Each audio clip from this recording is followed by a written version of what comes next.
कपाल साह्रै नरम रहेछ त मान्छे ईश्वर कति साह्रो छ नि हैन ईश्वर मेरो साह्रो अहिले छैन अहिले पनि तेरो पनि कपाल नरम भइसकेछ नरम अहिले ईश्वर यस्तो थिएन तेरो कपाल सबै झरिसक्यो अनि अहिले बुहारीले आज बुहारीको जादो दिइहाल्छ न त्यसै नरम तेरा पनि जरा गले जस्तो कपालको मैले कहीँ नटिको एकदिन अब घरबार चल्दैन संसारै यस्तै अब खराब छोरी मान्छेका भाइहरूलाई लगाइदिया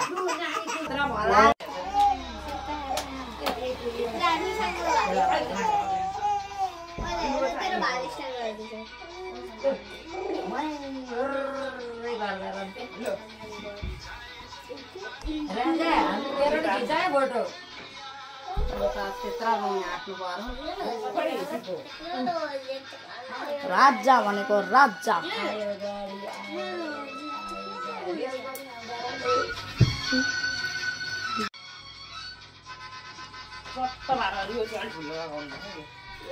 कपालमै गयो माथि सिन्दु जस्तै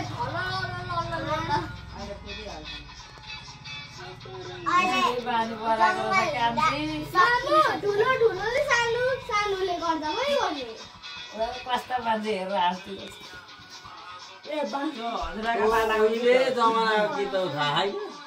हजुरआमाकै पालाको भन्छ एउटी हजुर बुवाको पालाको अझै अगाडिको अरे हिरो नि त्यतिखेर यही जन्मिङ्गीमा त्यही भएर धेरै गीत मन पराउने राजेश खन्ना हो नि त यो त हाम्रो हजुरबाहरूका पाला इटरीका हजुरबाले त्यो गीत नाच्थे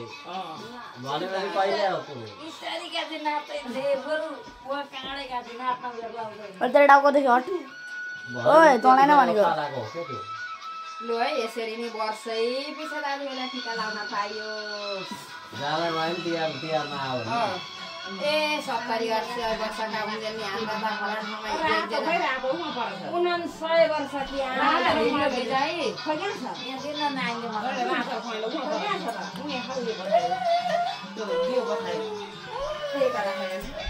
भिडियो फोटो दुईटा चिनाउँछ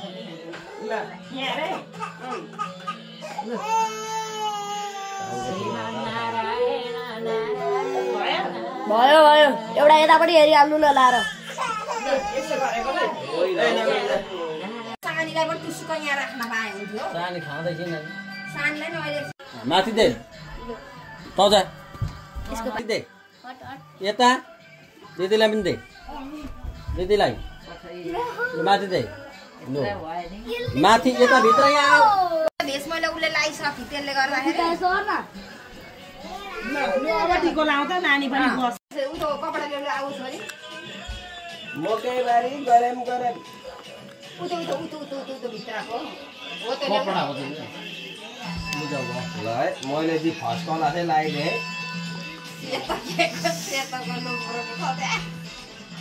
अनि सिरी टिका हेर न कस्तो दामी देखिएको निशान जान ऊ त दोरेम देखिरहेछ होइन रातो मेरो फोटो खिच्छ न यहाँ बसेर भान्जा राम्रो फोटो खिच सिधा बनाएर खिच त अब खाइराखेको छ उसको सिधा बनाएर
खतम भयो